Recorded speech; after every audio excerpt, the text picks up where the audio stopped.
Good afternoon, everyone, and thank you all for joining us today. I'm Beth Stroll with the TA Network for Children's Behavioral Health, and I'd like to welcome you to this month's webinar. This session is part of the System of Care Leadership Learning Community. Denise Sulzbach and I co-facilitate this learning community. We hold it monthly, and it's designed to support leaders in systems of care, and that could be states, communities, tribes, territories, and it includes both with and without federal grants. We do try to address topics that are important and helpful to you in your work, and we always welcome your suggestions for future topics, so please feel free to reach out to us with any of your ideas. And today's session will focus on an important issue that we just finished exploring in depth at the TA Network, parents having to relinquish custody to obtain mental health services for their children that they couldn't obtain otherwise. We really do like these sessions to be as interactive as possible when you have a large group, so we encourage you to put your questions, your comments, your insights into the chat box throughout the session that you see to the right of the PowerPoint slides. And Denise and I will make sure that any questions you ask will be addressed by the presenters during the Q&A time, so feel free to do that. Just below the chat box, you'll see a box that will allow you to download today's PowerPoint, and as a follow-up, you'll receive a link to the recording of this webinar. You'll also receive an issue brief on this topic that was not quite ready to be released today, but should be ready in a couple of days, and we'll make sure that you receive that document. Also, at the end of the session, a link will pop up for a very, very brief evaluation survey, and we would really appreciate your just taking a few moments before logging out to complete the survey and provide us with your feedback. We do take it very seriously, and we use it to improve our future learning community sessions. I also wanted to introduce you to the new learning community system that we have. It's called Ideas at the Institutes. This is a platform that allows our learning communities to be more user-friendly and interactive, and it's a digital hub. You can join the various LCs that we offer and register for the various webinars. You can find recordings of previous webinars and related resources, and you can interact with experts and peers, among other features. The link to sign up for this is on the slide, and maybe I missed that slide. You can use your email as your username and then click on temporary password change me. You won't be able to use the system until you change your password, so we encourage you and your staff to sign up and to take advantage of the IDEA system. We're very excited about all that has to offer. Before we get started, I'd like to mention that our next Learning Community meeting is July 17th, also at 2:30 Eastern Time. And the focus of that one will be on creating partnerships with juvenile justice to better serve the juvenile justice-involved youth that have mental health problems. And we hope that you'll be able to put that on your calendar and join us. And our wonderful tech expert, Gary, will put that link to register in the chat box, and you'll get that also in the follow-up email that you will receive from this webinar. And as always, you can find information about that webinar and that learning community session and all of our others in the weekly TA telegram that goes out on Monday morning. So again, today's topic will focus on custody relinquishment. I will start off with the results of the project that we undertook to look at this. After around 15 years, when the Bazelon Center and the United States GAO published reports on this, and we're very fortunate to have additional presenters who share examples of how they address this. Liz Manley was formerly the Deputy Commissioner leading New Jersey's statewide system of care, and fortunately for us is now a part of the TA network where she shares her expertise nationally. Christina Stevens is administrator of the Clinical and Community Consultation and Support Division at the Connecticut Department of Children and Families. And then two additional presenters will briefly share a successful strategy that they have used in their states. One is Amber Stockreef, who's the Interdivisional Children's Services Coordinator at the Missouri Department of Mental Health, and then we have Tova Woodson, who coordinates the Texas Residential Treatment Center project. And I'd like to thank them in advance for their great work in putting this session together. The objectives for today's session are to provide current information on this practice, whether and how much it continues, and strategies that states are using to prevent it, and again, to provide some specific examples from several states as to what it is they have been doing. And so now I'll get started to give you an overview of the project that we just recently completed. First of all, custody relinquishment for mental health services is something that was raised quite a number of years back, and it was called tragic, heart-wrenching, inhumane, and we all know that the idea of being forced to decide between custody of your child and obtaining the critical services that they need is really a reality for too many families, but something that no one should ever have to face. The definition of this is when parents have to transfer legal and physical custody of their child to the state in order to access services that the child couldn't obtain otherwise. There's no abuse or neglect involved, but parents agree to trade custody for care, an expression you hear, and lately you've heard it in the media quite a bit. They agree to trade custody for care most often for residential treatment. And in the majority of cases, it's the child welfare agency that assumes custody. In some cases, it's juvenile justice if the child's behavior is either aggressive or defined as delinquent. Neither of these systems, of course, are designed to deal with mental health issues. Some families are so desperate that they refuse to take their children home from hospitals and hope that the state will take custody and the child will receive needed treatment. Psychiatric lockouts is the term that's used for this. And again, we're seeing that now in a lot of news stories about this. And parents do this even knowing that they might be treated as abusive or neglectful. And we're also seeing a lot of children being stuck in hospital emergency rooms if parents feel that they can't take them home safely. And both of these systems do create a risk for relinquishment. As I mentioned, there have been a couple of national analyses of this. Most notably, I think, are the Bazelon Center for Mental Health Law report in 2000 that was followed a few years later by a report by the GAO.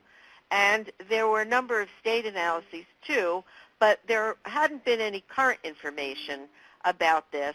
And so SAMHSA asked us to revisit the problem and to collect some up-to-date information nationally about the extent to which it occurs, whether there's been progress in reducing this practice, and what strategies states are using to address this. And the goal really is to inform mental health and child welfare agencies about how they can eliminate it. As I mentioned, we conducted this project, and an issue brief will be published very shortly. The way we approach this is to do a literature review. We did an informational scan to collect current information. We sent this to child welfare, mental health directors in states, and also to family-run organizations. We were really pleased that we got responses from either the Child Welfare Agency or the Mental Health Agency or both in all 15 states, as well as a few territories and 18 family-run organizations. And we followed this up with telephone discussions, and also there was an analysis done of custody relinquishment in Indian country by tribes, and the National Indian Child Welfare Association did this work. There were also previous analyses that occurred before Bazelon and GAO, and as early as 1989, similar findings were found that at least a quarter of parents were that received suggestions that they had to give up custody to obtain care, and those results were pretty consistent across all of these studies. And there have also been some state-specific analyses, and you can see here Maryland, Virginia, and others conducted their own analyses and found similar findings in states and looked at how financing for the services that children and families need played a significant role. So these also supported the need for some action here. I think we all know that there have been serious consequences for families who feel that they're failures as parents, that they have abandoned their children and lose their authority to make decisions in their children's lives. Children feel abandoned, unwanted, displaced, and experience that kind of trauma, and they lose contact with their families. The bonds among families are significantly weakened in situations like this. And also there are implications to service systems. The expenses involved for treatment and legal proceedings and placements, and also some of the residential treatment that children receive have questionable outcomes. Getting into the findings, we found something that's very similar to the findings that Bazelon Center and GAO found, and that is states still aren't systematically collecting data on this problem. There are about 2/3 of states that don't collect data specifically on relinquishment of mental health treatment. There could be data indicating that mental health conditions are one of the characteristics of children who enter care, but not specifically on whether this is the only reason for entering care. So we still don't have a reliable data set on this. We did find that custody relinquishment is occurring less frequently than it did in the past. Most states said that it's occurring rarely now. Some states said, 6 states actually, said that it never occurs, and no state said that it occurs extensively. The FROs reported that it happens sometimes, so there are some differences in the family-run organization response compared to state officials, but we can see that there at least has been progress in reducing the occurrence of this practice. Around progress, again, we see positive movement. The majority of states reported that there's been either substantial or extensive progress. Less progress reported by family-run organizations, but still they reported some. So when does this occur and why? I think a baseline for this that we found is that it's the severity and complexity of the child's mental health condition that is a baseline condition for a custody relinquishment situation. That the child's problem is so severe that they are judged to be a danger to themselves or others. They could be suicidal. They could have engaged in violent behavior or self-injurious behavior. They could have threatened their parents, their siblings, their parents, their teachers. And it's been described by the states as extreme behavior, sometimes related to co-occurring disorders, for example, developmental disabilities. And in all of these situations, there's a judgment that high levels of supervision make it hard for parents to meet their needs at home. They're exhausted, they're hopeless, they're fearful, and both providers and parents may think that treatment in a secure setting like residential treatment is either the best or maybe even the only option to ensure safety of the child and the family and the community as well. Now, with that baseline issue of a very serious and complex condition and safety issues involved, the 3 causes that we identified for custody relinquishment to occur are: 1, causes related to home and community-based services. They may not be available or accessible. or they may not be successful in keeping the child in the home and community safely. The second is causes related to payment issues, and those payment issues could be related to paying for both intensive home and community-based services and also residential. We looked at private insurance, public insurance, and IDEA, and then also some causes related to juvenile justice. So these are the three primary reasons that custody relinquishment may occur in situations where there are serious and complex problems among young people and where there is an issue of safety. So let's look at home and community-based services first.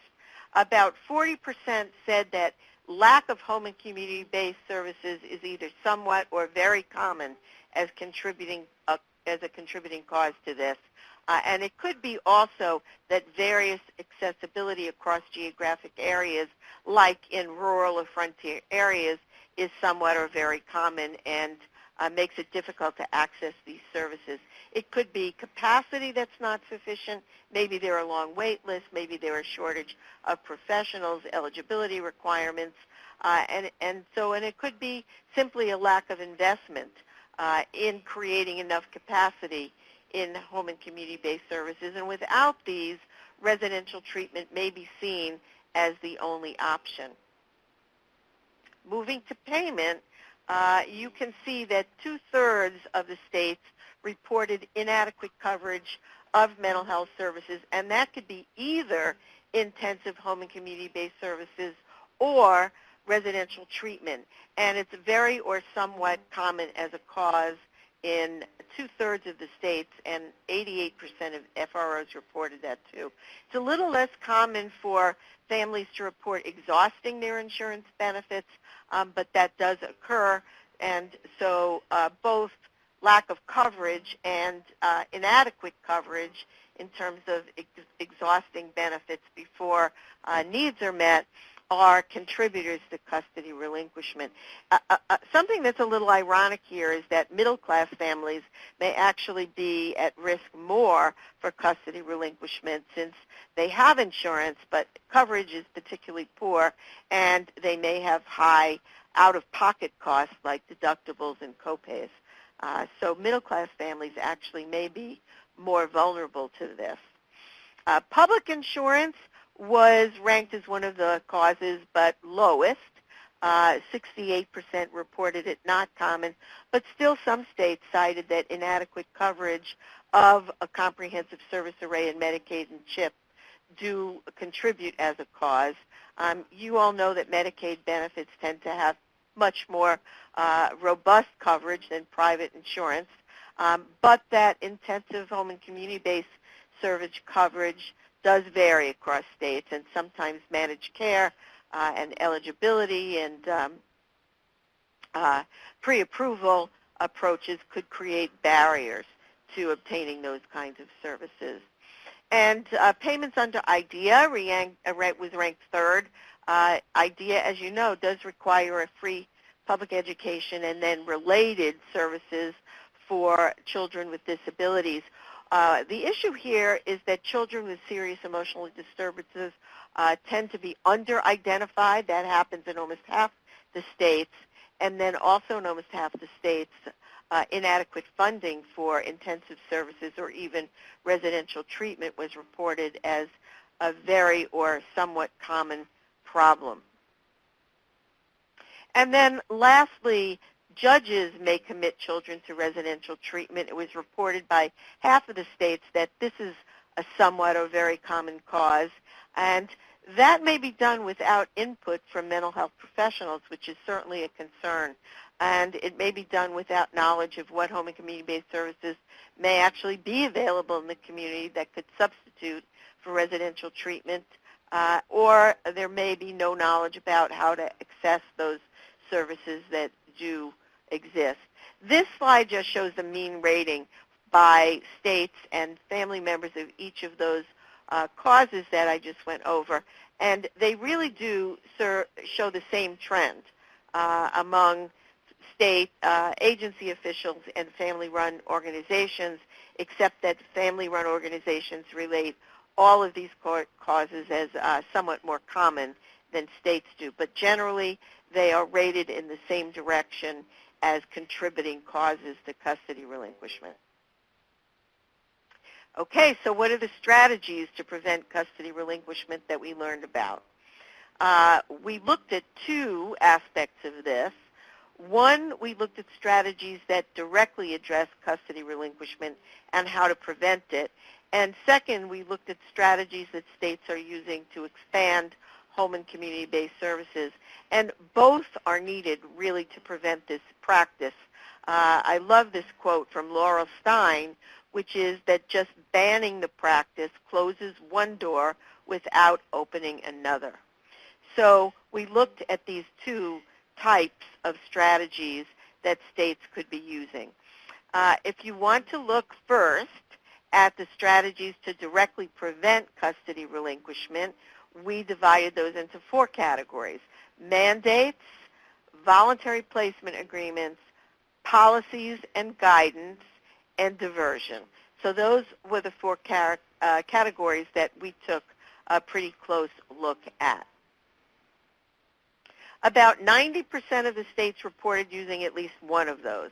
And here you can see a distribution of what they reported using. And I'll talk about each of these categories to give you a little bit more insight into what that means. As far as mandates or requirements, the GAO report, and remember that was in 2003, found 13 states with statutes prohibiting relinquishment for mental health services. Now about half the states have statutes, 26 of them, and 8 more states reported having regulations prohibiting custody relinquishment also.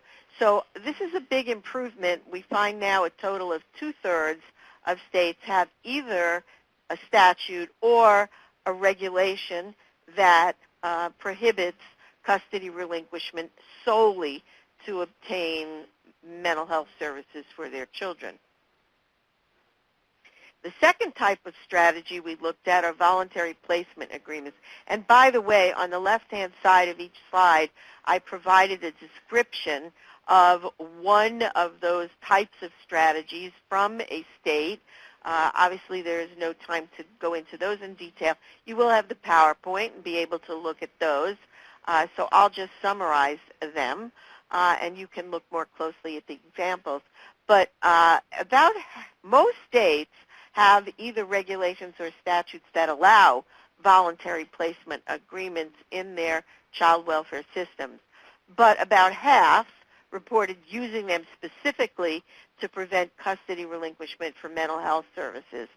And under voluntary agreements, parents do retain legal custody. They're involved in decisions about their child's life, whether it's treatment or education or medical care. And it's considered preferable because the legal ties aren't severed and parents aren't charged with abuse or neglect. But they still do require that a child enters into the child welfare system. And the child welfare system, again, is not designed for providing mental health treatment. Some states require that all home and community-based services must be tried before voluntary placement agreements can even be considered. And some require parents to provide financial support based on their income and benefits they might receive, insurance benefits for their child. Policy guidance and training is also another of the categories we looked at. That could be executive orders, policy manuals, guidelines, often accompanied by training. Almost 70% of states reported that they have formal policies or guidance that are accompanied with training. You can see in Maryland, the governor signed an executive order, and there are other examples of using these kinds of strategies to address custody relinquishment. Most all states said that they do some kind of diversion, almost 80%. Those could be protocols that you'll hear about one of them later. It could be a program. It could be a structure, like a multi-agency review team that looks at system barriers and provides home and community-based services that can avert the need for out-of-home placement. And some use what we call differential alternative multi-track tool. There's a lot of names, but it is in the child welfare system, allows individualized services to be provided even if maltreatment is not substantiated.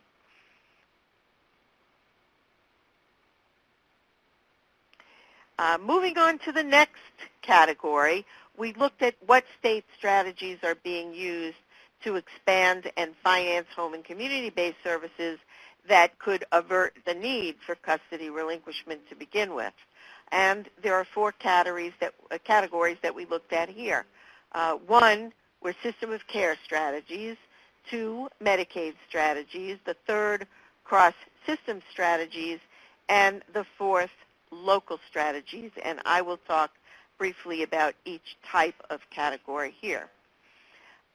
For state strategies, system of care and Medicaid strategies are the most frequently used. And you can see in this graph that mental health and substance abuse block grants and child welfare are the next most common strategies, and initiatives and funds from other child-serving agencies are used less frequently, and local initiatives and local funds were reported to be used by only half of the states. System of care strategies. Systems of care, as you probably all know, provide a comprehensive array of home and community-based services and supports and residential services when indicated. And SAMHSA has invested in building systems of care for quite some time, and they have provided resources to states and communities to build systems of care that provide this comprehensive array of services. This started, many of you remember, with 6-year system of care development grants. A lot of positive results were documented through very extensive evaluation, and also a look at return on investment in systems of care across various child-serving agencies, what this means in terms of financial return on investment to them. And this led to system of care expansion grants, and these are currently 4-year grants to expand and sustain systems of care. You may be the recipient of one of those grants, and 94% reported receiving some type of system of care grant through 2017, and more than half of the states, which I was impressed with, also have their own state system of care related policies, some of those implemented through statutes.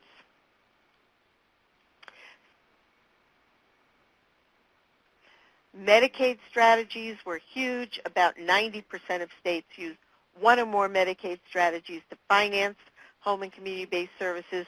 The most common program through Medicaid that's used is EPSDT. EPSDT requires periodic screening, and then that all needed services are provided, even if they're not included in the state's Medicaid plan. We have, over the years, noticed that there have been weak mental health screening mechanisms in EPSDT, and referrals are not also that strong, but still it's one of the primary mechanisms that states have used to increase access to home and community-based care, and also health homes and Medicaid waivers have been used, some of them that were made available through the Affordable Care Act. Cross-agency strategies have also been used. 83% of the states say they use resources from state and federal programs to increase home and community-based services. Mental health and substance abuse block grants were at the top of the list. We did do a previous analysis of block grant use and found that quite a bit is used for children, and it's used mainly to cover services that aren't covered by Medicaid, and also to cover services for children and families that are uninsured and not eligible for Medicaid, and that state mental health and substance use agency funds come next. Child welfare 4E waivers also significant in this area. And here's an example of a system of care strategy from New Jersey. Liz Manley will be talking about this in a few moments.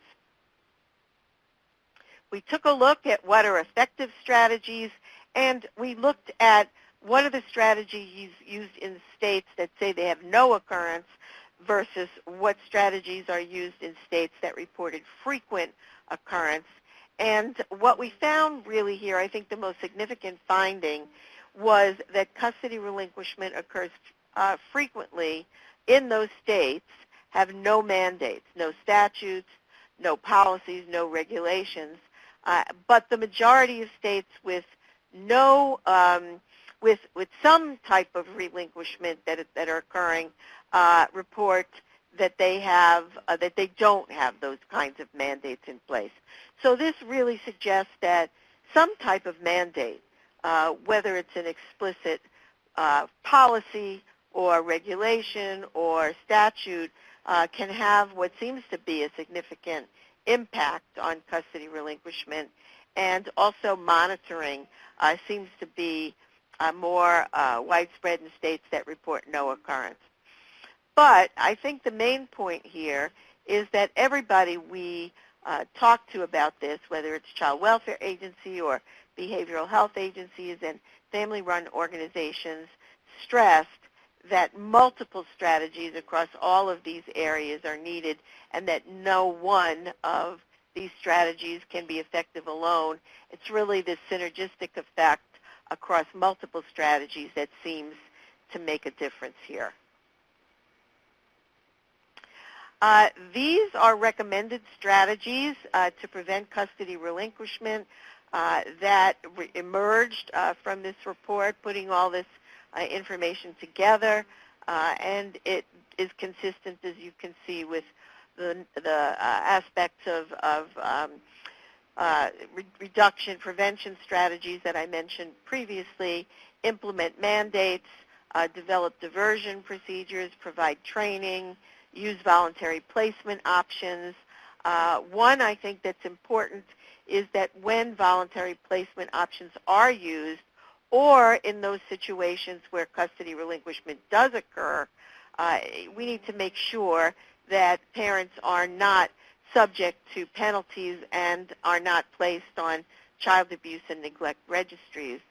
Also, collecting data is important systematically to look at this, how much it's occurring, why, and what could have prevented it, and to use this data to understand the extent to which it's being used, why, and what the solutions might be. Working with psychiatric hospitals to connect them with systems of care and with intensive home and community-based services to reduce both referrals for residential treatment and parental charges of abandonment for refusing to take their children home, and of course involving family members and young people in the problem-solving process. In terms of increasing home and community-based services, strategies included in terms of recommendations, comprehensive system of care development, maximizing the use of financing streams that are already in existence, like Medicaid, EPSDT, and IDEA, identifying payment sources for these, and ensuring that they're covered under Medicaid or CHIP, or that medical necessity criteria don't restrict payment, and so on. Also working with commercial insurers to help them understand the return on investment for providing home and community-based services, and again, involving family members and youth in planning and implementing home and community-based services. So with that overview, I am now going to turn this over to Liz Manley, and she's going to talk about the strategies that they have used and implemented in New Jersey to prevent relinquishment. So Liz, I'm turning this over to you. Beth, may I just ask, I'm so sorry, Liz. This is Denise. I just want to get a quick question in, as it was relevant to Beth's presentation since she had a few minutes left. Beth, both Tammy and Tina want to know whether we'll be able to tell them which state said that this never occurs. Mm-hmm. And the answer to that is no, we won't. One of the guarantees that we offer to states to respond to our informational scan is that their responses would be confidential and that we wouldn't provide any information that would reflect negatively on particular states in this area. We wanted to make sure that we would get honest, an honest picture of what is occurring in these states, and so we are not identifying specific states in terms of whether it occurs frequently or never or any of those points on the continuum in between. That does make sense. Thank you, and Tammy's typing in now. Thank you. And with that, we'll move over to Liz. Thanks for your patience. Thank you. So New Jersey took a look at this and has worked through this issue really for about 18 or 19 years. It was one of the initial drivers for the Children's System of Care to be built in New Jersey in 2000. And the way that really came about was a group of parents came together and talked about the idea of having to even touch on the child welfare system. So whether that was giving up custody or residential placement agreements, the touch on the child welfare system for children with behavioral health needs was really challenging for families. And that group of families came together and said, we really need to change the way that we can access care. And they came together as a group. They worked with the state partners at that time. There was a lot of advocacy that happened. And at the same time, there were three other things that were happening in the state that I think are important to talk about. One is we had an overwhelmed child welfare system that was really struggling and was on its way to being sued. They were successfully sued and continue to be. They're in an exit strategy, and they went from one of the worst child welfare systems in the country to truly one of the best child welfare systems in the country. And then the juvenile justice system was really overwhelmed with the number of youth who were there and had at least one serious incident that occurred that made them very interested in the work of the Children's System of Care. So there was some real buy-in from leadership at the top levels to say we really need to think about this work differently, and they started to listen to that group of parents. And the third thing that happened is there was overcrowding in the state hospital, and the goal of advocates at that time was to close the state hospital. So these group of people came together. They wrote the Children's Initiative concept paper. It is a document that still is, I think, an important document for New Jersey's history in terms of really outlining what happened, where they were, and they were brave enough to put their data in there. And their data was particularly bad now that you look at New Jersey's data today. The Children's Initiative concept paper really operated on the idea that we were going to really change the way the system would work. There was a total restructuring of who did what, how they did it, and how things were financed. The architects of the system of care believed that there should be a single point of entry and a common screening tool, and this. In this slide, by the way, the language is the language from the concept paper. So although the language in New Jersey has changed pretty dramatically, the idea that parents could call one single number and access care was an important driver to transformation. Another was that all children who were accessing care would get the same assessment tool. New Jersey committed early to the HANDS tool, worked with Giant Lions to build it specifically for New Jersey. And then on top of that, there was an idea that if access was more readily available, that families could and should play a more active role in planning for their children. In other words, getting back to what Beth has already outlined, when when the challenges around custody and payment came to the table, and the child welfare system had to step in, and the juvenile justice system had to step in for children because there was no way to access the services and supports for the children with the most complex needs. The parents were sort of put to the side and said, we're going to take care of the child, and you don't have a role right now. That wasn't purposeful in its nature. It was just what had to happen in order for the payment mechanisms to step in. The other really important part of the work in New Jersey was to build a non-risk-based, it's a single point of access place that actually does utilization management and coordinates the financing and delivery systems for New Jersey. It was a really important part of the transformation and really helped be able to organize the work that happened there.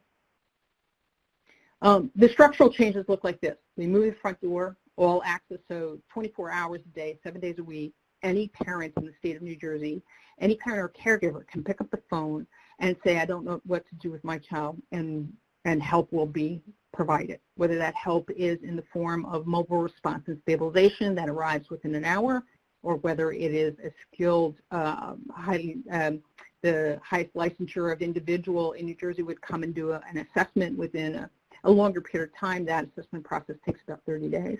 Whether there's a reconnect to community supports or connection to family support, a parent can call for help, and the public system in New Jersey would send help. And send it in the way that parents can use that, was a real driving force in terms of the work in New Jersey.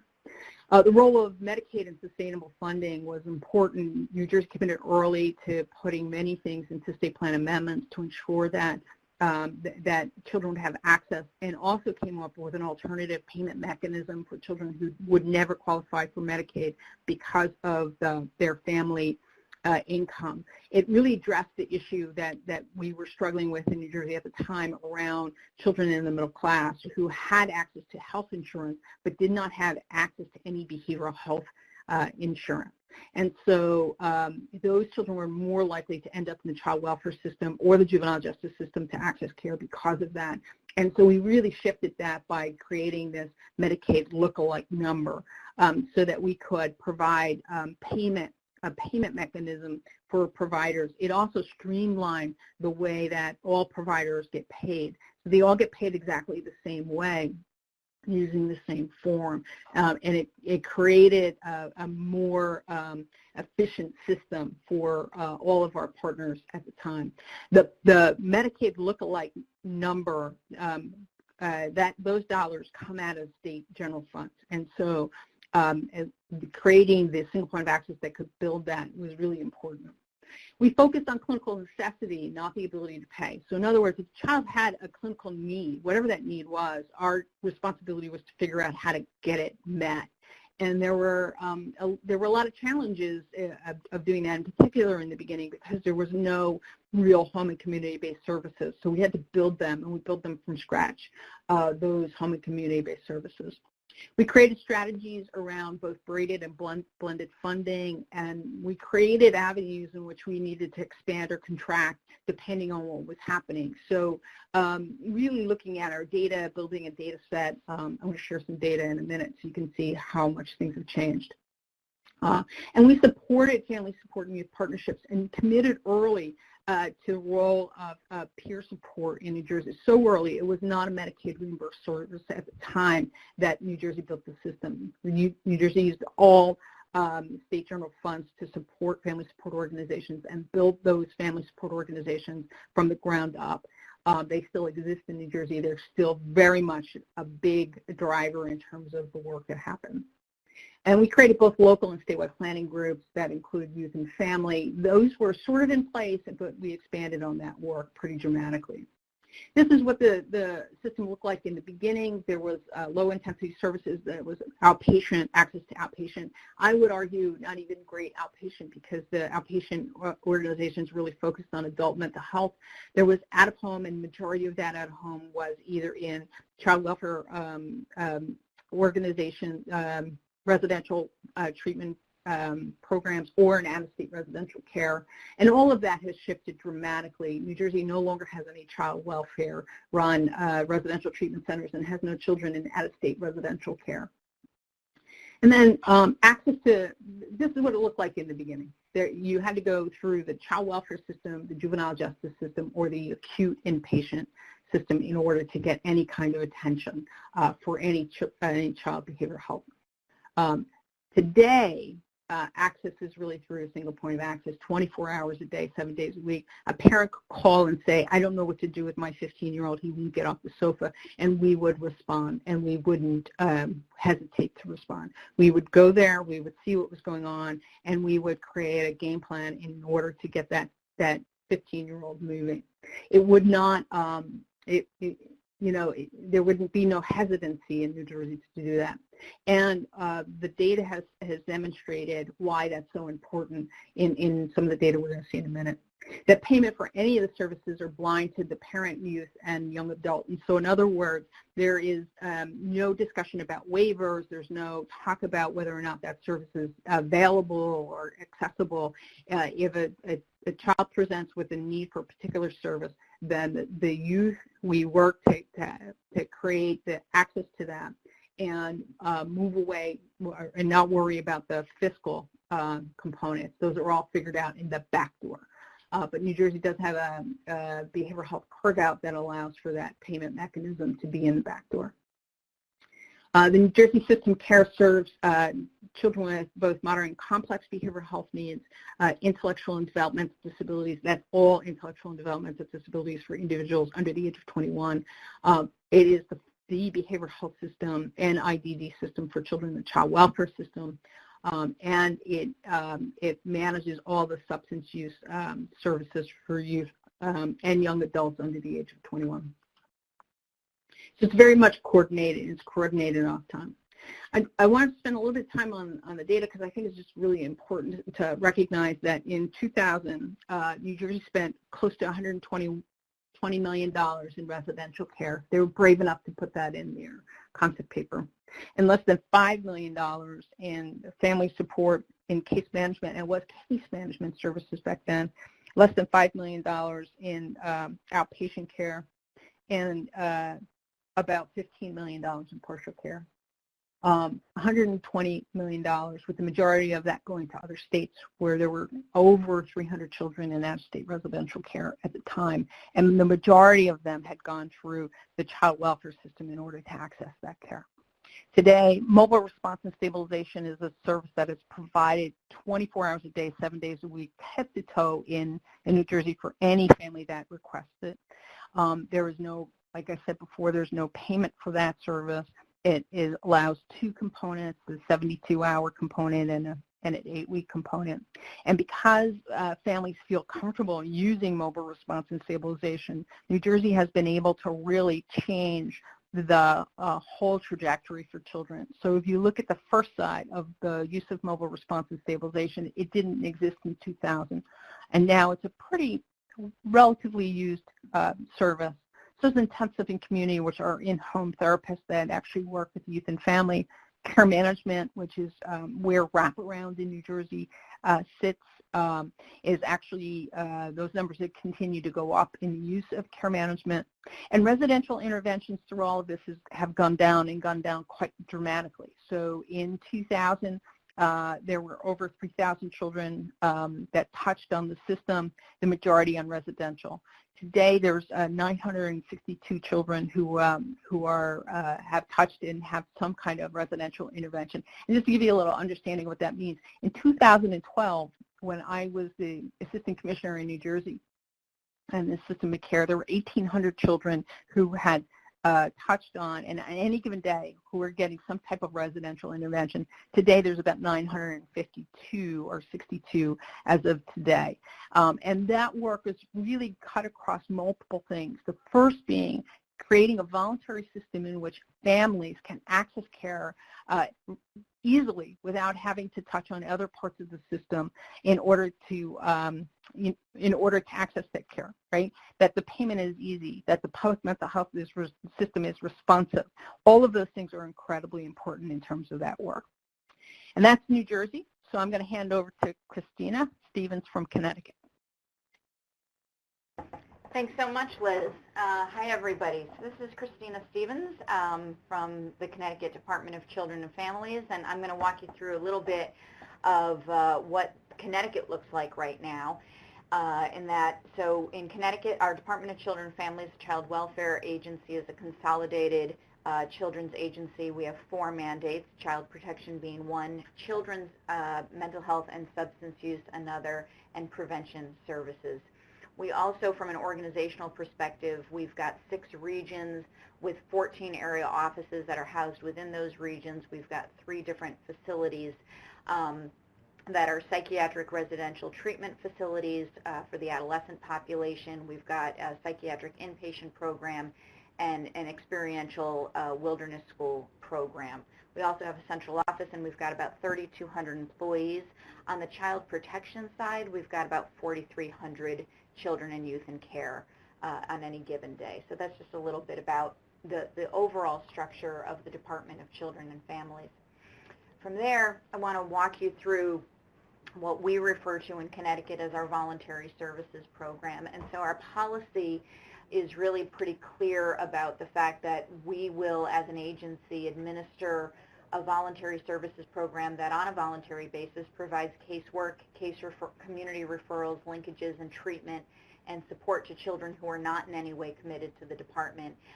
They do not require child protective services in any way, but they do, by virtue of potential emotional and behavioral symptoms and challenges, benefit from services that are either offered by the department, administered by the department, or under contract. And why that's important, and I'll get to it in a little bit, is the way our service system is structured in a very intentional way to broaden access as much as possible. To that end, at the lower end of this particular slide, and Beth referenced it earlier on in one of her examples, is that DCF is by statute not required to seek custody or protective supervision of a child who needs or is receiving voluntary services, and they're eligible for those voluntary services, which can include the range of case management, care coordination, to more intensive services like congregate care. So it really runs the continuum there. From that point, I wanted to just move in a little bit to some of the strategies that we've used to essentially create a pathway for families to seek services and support. So much like what you heard in New Jersey, we do have a centralized line. I'm going to hold on that because I want to talk about that as actually a bit of a challenge for us, I think, in Connecticut. The good news is there is one centralized line that allows families to call directly into. The challenge is some of the feedback we've received. So I'm just going to put a placeholder there so that we can talk a little bit more about it as we go. The program was designed to create this pathway, but there's been shifts that have steadily occurred over time to increase access and require less need for voluntary. So the program, the eligibility criteria, and the expectations relative to application have not changed at all. What we've noticed as we've looked at the data is significant trends from, I'm going to go back to 2000, when we would have upwards of almost 1,000 applications, at any given time, to moving down to at point in time right now, we're probably with about 220 open cases. The other significant thing that changed historically as we've looked at the data is back in 2000, our acceptance rate was at about 50%, and now it's at 95%. I'm going to get into some of the reasons why, but again, from a strategic perspective, we really needed to look at what was the challenge around the acceptance criteria, what was looking at what appeared to be an increasing number of families coming through the door, and were there things we could do differently to kind of preempt that so that they didn't even actually have to touch what we would consider the larger child welfare system, even though they weren't coming through the child protection door. And so at that juncture, what we did was we started to remove exclusionary criteria from contracts. So there was a period of time in our history where essentially it was very clear you had to somehow be connected to the department. It didn't differentiate how you were connected, so it would allow for voluntary services or commitment or an in-home case, but it did expect that level of touch to the department. What we wanted to say really loudly and declaratively to the community was, you shouldn't have to. So how do we create a pathway and an experience where families could essentially self-refer and not even come through our door? That even though the voluntary services program exists and is available, the more that we can make available further upstream, the better that's going to be for kids and families. We also established an administrative service organization back in 2006 in Connecticut. So that brought together the Department of Children and Families, our Medicaid partner, and our adult mental health and substance use program to really look at level of care, authorization and treatment, utilization and management. And through our partnership with Medicaid and our state plan amendment, we've been able to further expand some of those services, largely in the evidence-based practice realm. Connecticut has made a strong and deliberate commitment to funding evidence-based practice models, so I often find myself doing the alphabet soup that is evidence-based practice models, of which the vast majority of them are available to anyone. So functional family therapy, MDFT, MST, these are things that don't even require you walking through the door. As a family, you can refer directly to an agency in your area. We also expanded our mobile crisis program. So what we did was we really evaluated utilization calls. We have a very active mobile program. We get about 19,000 calls annually. We respond in under 25 minutes to a site. The decision on what's a crisis is defined by the family and the caller, not by any criteria that we set. And we wanted to make sure that we continued to enhance capacity. There's call availability 24/7. There's mobile availability until about 10 o'clock at night, and we opened it to early in the morning at about 6 a.m. because one of the things we were seeing were some difficulties that were emerging early in the morning for families around getting ready for school. So from 6 a.m. until 10 p.m. at night, you've got mobile access where people are going out. And then between the evening hours, between 10 and 11 and 6 a.m., you're going to get a response as well, a telephonic response where somebody in real time, you're going to get a clinician on the phone. That's available to anybody regardless of where you happen to live, what your insurance coverage is. It's across the board for anybody 18 and or under the age of 19, rather. And then we forged a really solid relationship with our Office of the Healthcare Advocate, which is significant in that although certainly, as Beth pointed out earlier, we in Connecticut experience a very robust Medicaid system, as many do. We've got some very solid private commercial payers who are innovative and progressive and really jumping into this space with us. And then we've got others who frankly aren't there yet.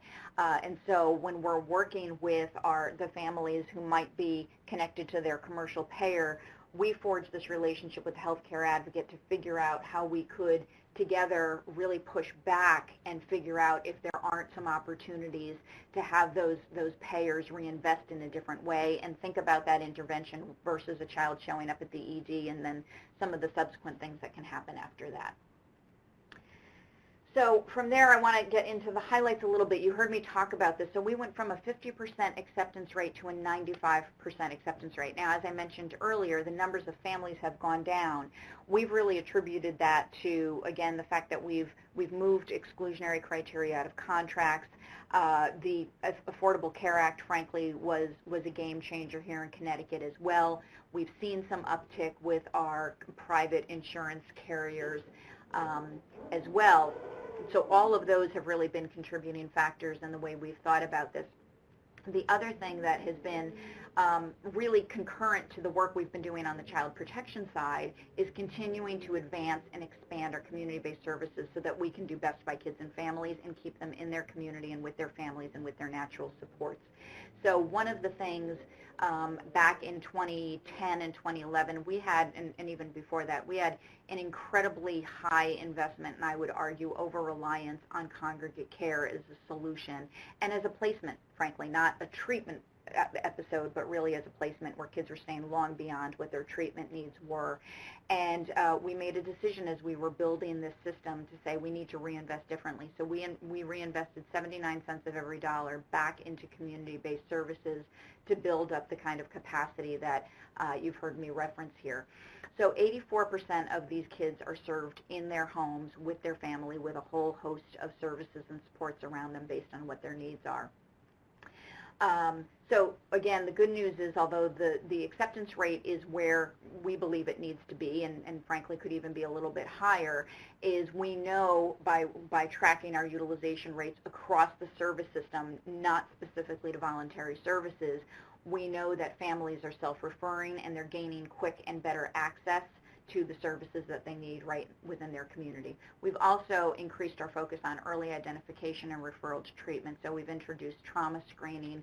We've worked closely with our partners in education, behavioral health providers in the nonprofit world, and juvenile justice and pediatricians to really build some capacity. So we introduced Access Mental Health back in 2014 because of issues around a lack of child and adolescent psychiatry, and really wanted to arm pediatricians with a way to further support their patients.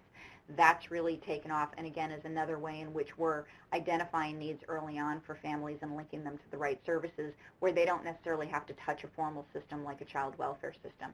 And we significantly expanded access to trauma responsive services both within our outpatient clinics but also in our school settings, where we've introduced things like cognitive behavioral intervention for trauma in schools and Bounce Back, the younger version of that. So opportunities for improvement, I was alluding to this earlier. Although we're really, we're pleased with where the numbers are going, they do tend to mirror a lot of what we see on the child welfare side in terms of just paddling in the same direction of wanting to build a robust system that can support kids and families in the community. What we are seeing is we have higher rates of kids in our voluntary services program in congregate care at 13% than we do on the child protection side, which actually now is even a little bit lower than the 8%. We're at about 7.5% at this point. So we need to really do a deeper analysis and understand what that is about and how we can continue to promote and support kids and families within the community. While we have dedicated staff, as I mentioned, this I think I know has been a sticking point, and Liz mentioned it in terms of the work that parents advocated for in New Jersey.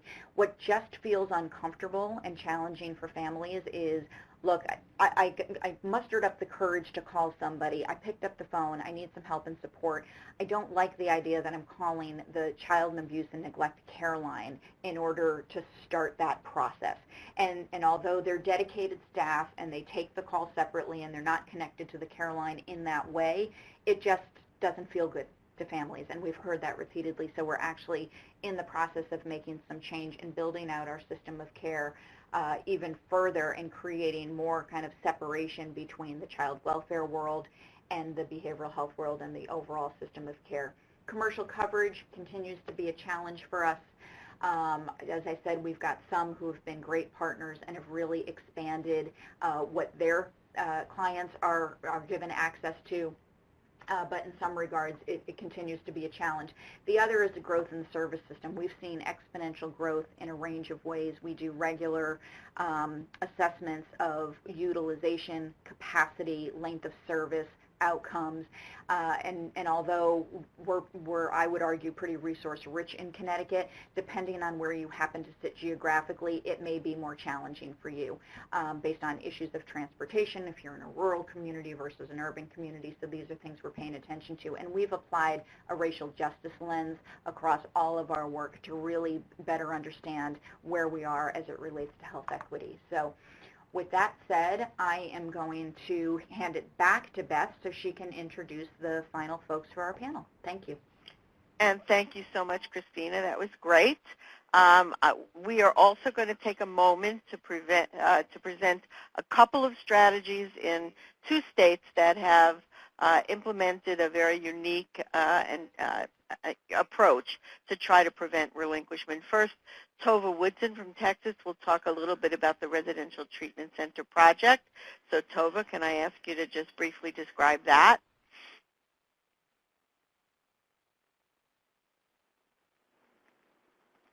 Are you unmuted?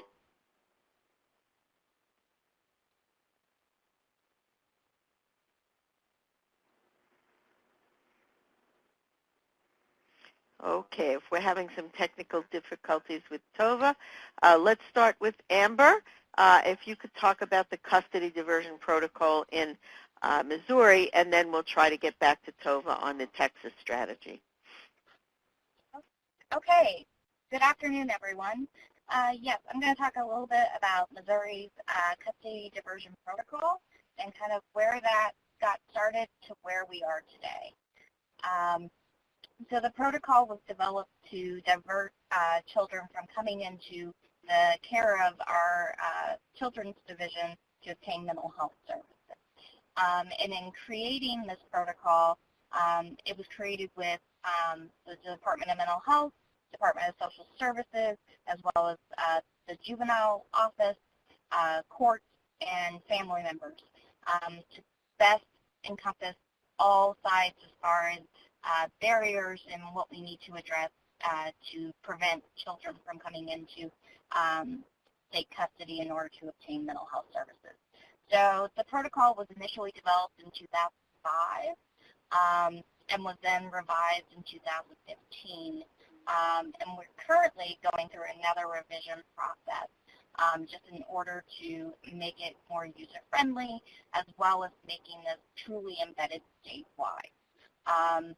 The initial protocol included a flow chart, a step-by-step process to ensure that everything was being met as far as services to kind of avoid parents coming to the Children's Division office or the juvenile office stating that they needed to relinquish custody in order to obtain mental health services. Also included in that protocol was our voluntary placement agreement in conjunction with that protocol. So therefore, if we did have situations where a child was in need of residential placement and funding was needed, we went through a voluntary placement agreement. Currently, with the state of Missouri, we are in the process of reviewing our current protocol just because we've been lately having a lot of collaborative meetings with our fellow juvenile office, Department of Youth Services, and Children's Division to address barriers in providing mental health services to youth. And in that, we heard a lot about the custody diversion protocol and how it may need to be updated to better address the needs of our state at the moment. So a big issue that we found was that we have a lot of turnover with our field staff, Children's Division workers, on-the-ground caseworkers on both sides of the aisle. So the custody diversion protocol, even though it's something individuals learn about in their first initial training, they may not have a full in-depth knowledge of it. So the goal of this revision is really to embed this protocol within our system to where it's constantly being referred to, especially if there's any discussion with a family as far as needing to relinquish custody for mental health services. We're also looking at it from field staff perspective of usefulness and utilization, because we don't want this just to be a protocol that's created for the sake of our protocol. We want this to actually be utilized and effective for those field staff. So currently we're in the process of updating our flow chart at a more macro level of looking at what are really the main steps and then breaking those down into what does each individual worker need to do from both sides, Children's Division, Juvenile Office, as well as Department of Mental Health staff, and just making it overall user-friendly. We're also continuing with our collaborative meetings. We call them our system meetings or collaborative system team meetings in order to better address those barriers and obtain feedback from that field staff. So that's currently what we're doing in Missouri. Great. Thank you so much, Amber. Tova, have you been able to call back in? Or are you still having technical difficulties? Can you hear me? Yes. Okay. So Tova's going to talk a little bit briefly about the RTC project in Texas that was designed specifically to prevent custody relinquishment. So Tova, if you could take a few minutes and talk about that, that would be great. Yes, the Texas Residential Treatment Initiative to Prevent Parental Relinquishment is one of the many ways which families can access intense mental health services in the state of Texas, aside from Yes Waiver and other home-based intense community service options. This particular RTC project was birthed in 2013 due to, of course, an increasing amount of children with serious emotional disturbances that were in need of intensive residential treatment services, and at the time, there were limited amounts of beds that were funded by the state at the Waco Center of Youth during that time. So after a needs assessment that was done by the UT Research Center, there was an exceptional item in the beginning that was eventually became a part of the bill, a rider to a bill SB 44 during the 83rd legislative session in 2013. And this particular project is a collaboration between the Department of Family and Protective Services and the Health and Human Services Commission. And myself, the RTC project coordinator, works closely with the Department of Family and Protective Services to collaborate residential treatment services for children, youth ages 5 to 17, and whose parents cannot access RTC placement due to their lack of resources, whether it be financial resources, lack of, as we were talking earlier about their limitations to coverage through their private insurances as well. And also they also have to meet the criteria of the goal of reunifying their families once the children receive services through the RTC project. The goal of the project is to prevent relinquishment to children of children to Child Protective Services for the sole purposes of obtaining mental health services and to reunify the child with the youth or family. Now, some of these families do come through the project voluntarily, as well as some are referred by DFPS. We work very closely with our DFPS cohorts to try to make this process a lot less seamless and a lot less intimidating for parents who have to seek services through CPS as a challenge. So we do work constantly on trying to strategize ideas to make this process a lot less seamless. We also, as a result of this past legislative session, I just wanted to add that there has been an additional funding available given to fund some additional beds, over $2.5 million on top of the money that we're already receiving in the state of Texas to fund more beds so that we can have more access. And we are working to provide more RTC, make more RTC beds available for use across the state of Texas. HHSC currently has contracts with RTCs across the state of Texas. However, we are looking to expand those RTCs that are to have more available beds and access for families so that they will be able to have more access to these types of services. And also just I wanted to add that according to our data, since this project has begun, over 420 referrals have been received through this project, and out of those 420, 248 have received RTC services. Only 57 since 2013 have been taken into DFPS custody, and over 50 have been diverted to community services. And I'd like to report that in the fiscal year of 2018, 96.8% of our children that were referred to this project remain in the custody of their families. While these families are accessing residential treatment services, they are connected to our local mental health authorities for continuity of services throughout their RTC care, and the families also receive support from family partners and other family support services throughout this project. So I just wanted to make mention of that. While they're in the residential services, HHCC does fund the daily rate of the bed, and their medical needs are provided from their medical insurance providers. Once these families are discharged from RTC services, the families continue to receive support, outpatient support from their local mental health authorities, so that families are continuing to feel that they're supported after this project. Thank you. Great. Thank you so much, Tova. Sorry, there were some technical difficulties there. We do have time for some questions. So Denise, I know you've been tracking that. I have. We're going to start first because it's most recent to the presentations. Tammy asks, are youth with autism spectrum disorder included in the definition of mental health services in these systems? I'm going to start with Liz in New Jersey and then see if Kristen has a response as well. Or Christina. Sure. So in New Jersey, it's an integrated system. All youth with intellectual and developmental disabilities are included, and a full continuum of care is provided for them. So yes, children with autism are included in the discussion. Great, thank you. Christina, Connecticut? Sure. So a complicated question for us, and it's a great one.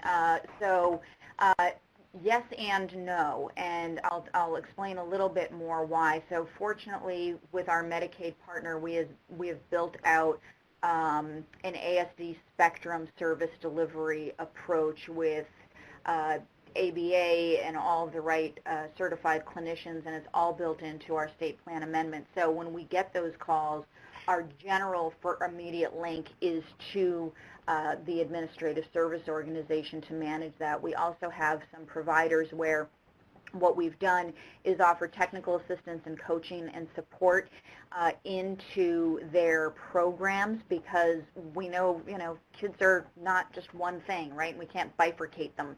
Our system is a bit bifurcated. So we've got our autism work sits with our Medicaid provider, but the approval process sits with our Department of Developmental Services that also manages the ID and DD population, and we have children's behavioral health. So there are still pockets where we need to do a better job of integrating those pieces. I think we've figured out some mechanisms to do that. But on the autism piece alone, because we're seeing kids with co-occurring issues, we see those kids come through the voluntary door. We've spent some time building up our service system and getting that training, technical assistance, and coaching, knowing that a child with autism may be seen by the mobile crisis team, and that would be absolutely acceptable and encouraged. So we want to make sure they're armed and prepared to figure out how to manage different cohorts depending on how they're presenting and what conditions they're dealing with. So it's not nearly as strong or sophisticated, in my opinion, as where New Jersey has gone, but it's an area of work we're continuing to pay attention to. Great, thank you. And Amber and Tova, I don't know if either of you have anything to add to this discussion? I know in Missouri, this is Amber, that children with autism are included with our custody diversion protocol because the department serves both behavioral health and developmental disabilities. So. Great. In Texas, for this particular project, some children with, depending on where they are on the spectrum, because there are a lot of times the RTCs prefer that the children's IQ are 70 or above, but there are some RTCs that do accept children with autism. So I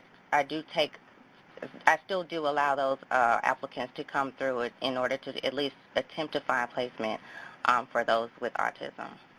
Great. Thank you all.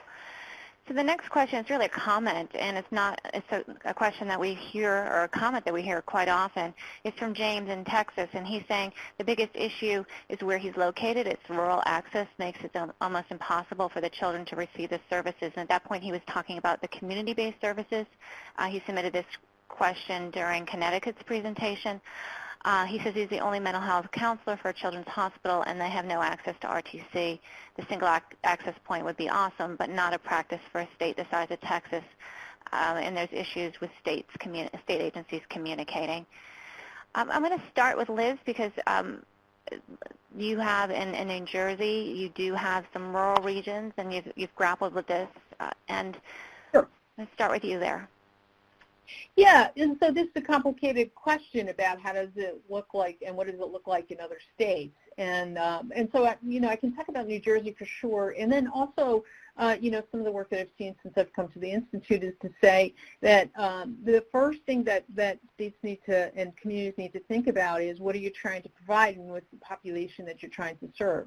What we learned in New Jersey is that the children that we were really most concerned about were children who weren't on Medicaid necessarily, who were getting lost in the system, who were in rural parts of the state. I know that's for folks in Texas. There are rural parts in New Jersey that are really complicated to serve, and we figured out how to do that.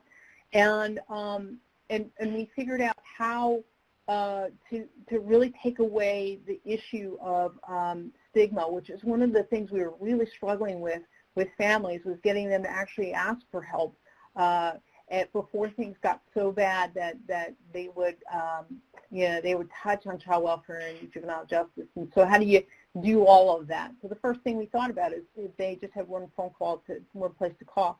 Now there are ways to tackle that challenge that look different than in New Jersey.